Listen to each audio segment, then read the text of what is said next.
Kantor pusat Hype memicu perdebatan panas hanya dengan menyalakan lampu. Mereka mengatakan sebuah gambar bernilai 1000 kata dan hari ini gambar itu adalah kantor pusat Hype yang terletak di Yongsan, Seoul. Foto itu diambil oleh seorang penggemar BTS yang lewat yang membandingkan gedung Hype yang menyala dengan beberapa gedung gelap di area yang sama. Meskipun satu-satunya niat penggemar adalah untuk berbagi foto dengan teman-teman, gambar itu telah memicu perdebatan tentang budaya penggilingan di tempat kerja, khususnya di kantor pusat Hype. Beberapa netizen menuduh Hype melanggar undang-undang perburuan dan membuat karyawan bekerja terlalu keras dengan beroperasi hingga larut malam. Korea telah melembagakan minggu kerja maksimum 52 jam dengan mandat hukum. Jika mereka punya orang yang bekerja di tengah malam, itu mungkin manajemen waktu yang mengerikan atau ilegal. CEO dapat dikenakan tuntutan pidana dan maksimal 2 tahun penjara karena melanggar undang-undang perburuan, tulis seorang netizen. Dalam beberapa tahun, mantan karyawan akan tampil dan mengungkapkan kondisi kerja yang mengerikan yang mereka paksakan, tulis netizen lain. Yang lain telah menunjukkan beberapa kemungkinan masalah lingkungan. Tapi banyak penggemar sekarang membela Hype, mengklaim bahwa netizen menggunakan topik seperti kelelahan dan perubahan iklim sebagai alasan untuk menjelekkan perusahaan dan artisnya. Lampu malam di gedung Hype benar-benar memicu tanggapan yang lebih buruk dan jelas bahwa orang-orang ini tidak peduli dengan masalah yang sebenarnya, tapi lebih dari itu, fakta bahwa itu relatif terhadap BTS dan mereka terus meyakinkan diri mereka bahwa BTS dan Hype itu jahat, tulis netizen. Postingan yang tidak bersalah benar-benar menunjukkan bahwa stan K-pop membutuhkan sangat sedikit bukti kesalahan untuk melukis Hype sebagai mengerikan. Saya ingat komentar dan omong kosong apa yang mereka lakukan, tulis netizen lain. Yang lain menulis, OMG, saya mengklik Hype karena itu trending. Dan apa yang saya lihat, orang-orang melebih-lebihkan postingan yang tidak bersalah ini. Berpikir Hype adalah pelanggaran untuk menyalakan lampu mereka di malam hari. Oh my god, apakah kamu sering sakit kepala? Mereka bekerja dengan bintang global. Mereka mengikuti perkembangan belahan dunia lainnya, tulis netizen. Yang lain telah menunjukkan bahwa Hype menawarkan jam kerja yang fleksibel dan fasilitas rekreasi seperti gym yang dapat digunakan karyawan secara bebas selama dan di luar jam kerja. Tetapi ada juga beberapa teori dari ini. Fans sementara itu datang untuk membela Hype dan memberikan alasan mengapa Hype bersinar seperti berlian di tengah malam. Selain itu, ARMY telah memberikan penjelasan yang menghibur kenapa lampu Hype menyala.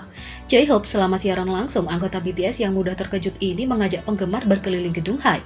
Dari ruang latihan yang gelap yang menyeramkan hingga kamar kecil, J-Hope membawa penggemar kemana-mana bersamanya sehingga dia tidak perlu sendirian. Teori ini terbukti, lagi pula kucing penakut apa yang tidak menyalakan lampu saat mereka sedang sendirian di rumah. Yang lain menulis, Hype perlu menyalakan lampu mereka di malam hari. Bagaimana menurutmu Hobi akan dilindungi dari hantu saat dia merekam harapan tengah malam terakhirnya? Tulis netizen lain.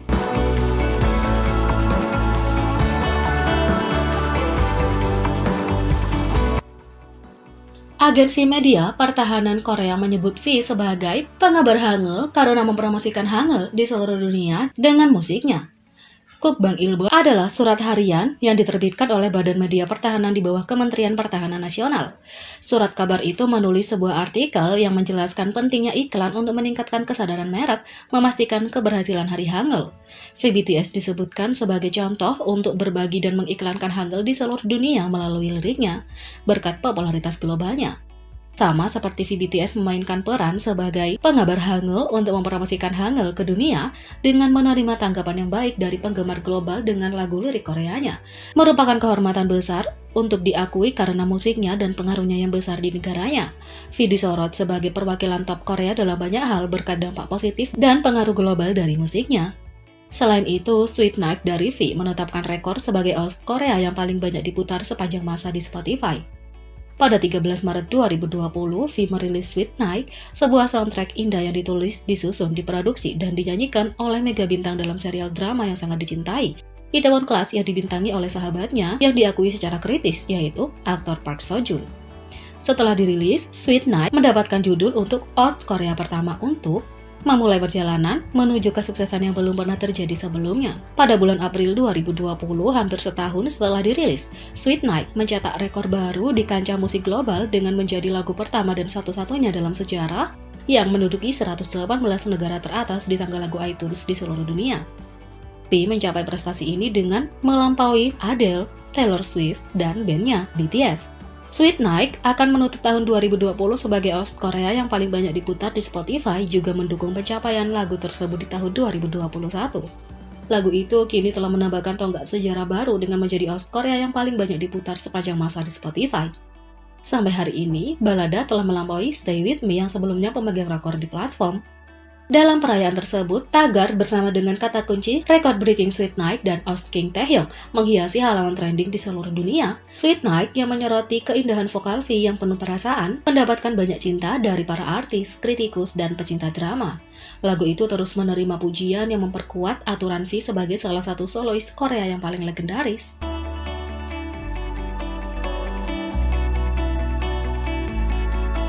Jungkook BTS membuat permintaan termanis dan RM Hyung mengabulkannya. Permintaan Jungkook adalah perintah Hyungnya. Bukan rahasia lagi kalau Hyung BTS sangat mencintai Golden Magnet, tapi dia punya ikatan yang sangat mengharukan dengan leader mereka RM. Jungkook menggambarkan RM sebagai model peran pertama dan terakhirnya. RM adalah bagian besar dari alasan kenapa Jungkook memilih menandatangani kontrak dengan Big Hit Music. Bagi RM, Golden Magnet adalah anak kecil selamanya, rookie remaja yang tumbuh menjadi bintang dunia dewasa di depan matanya. Sekarang kita telah mengatur adegan, saatnya untuk mengunjungi kembali musim pertama Bon Voyage. Dalam reality show 2016 ini, BTS berlibur ke Norwegia, Swedia, dan Finlandia. Saat berada di eskalator, Jungkook melihat sekelompok gadis saling berpelukan. Reaksinya tidak mungkin lebih manis. Saya ingin bisa memeluk teman-teman saya seperti itu, katanya dengan sedih. J-Hope yang sedang menyuting Jungkook berkata, ingin memeluk teman-temanmu, bagaimana dengan saya? Kita berempat juga, kata RM, menambahkan riang ketika mereka turun dari eskalator saat dia masuk dan memeluknya. Jungkook tersenyum. Yang membuat momen ini semakin terkesan adalah fakta bahwa menurut Jungkook, RM bukanlah orang yang sering menunjukkan kasih sayangnya. Jadi setiap kali RM menawarkan pelukan, dia tidak bisa menahan perasaan tergerak darinya. Selain itu, inilah 9 momen yang menunjukkan seberapa besar cinta Jungkook kepada RM. Yang pertama, Jungkook sangat menghormati RM dan semua penggemar tahu betapa menakjubkannya RM juga. 2. Dia tidak bisa mengungkapkan dengan kata-kata betapa dia menghargai Namjoon. 3. Suratnya yang tulus untuk RM membuatnya menangis saat membacanya.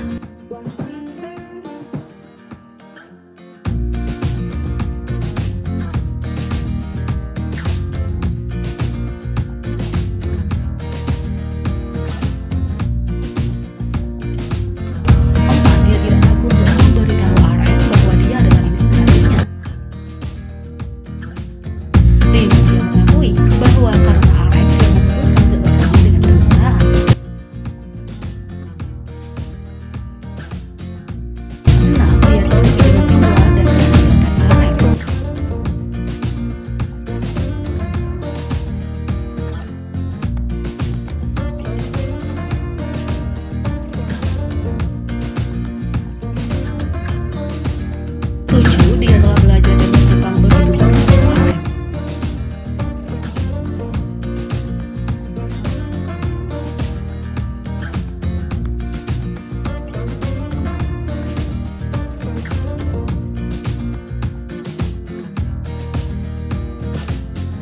8. Dia tertarik membaca setelah terinspirasi oleh RM.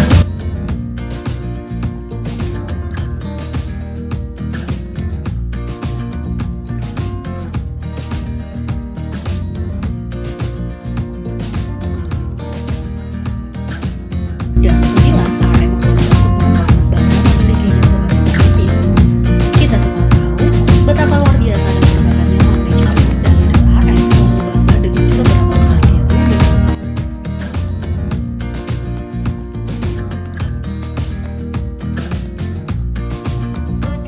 Jadi, bagaimana menurut kalian tentang ini? Beri komentar di bawah. Klik subscribe, like, share, dan klik lonceng. Mari kita sama-sama jadikan channel ini berguna bagi K-popers Indonesia. Sekian video kali ini, sampai jumpa lagi.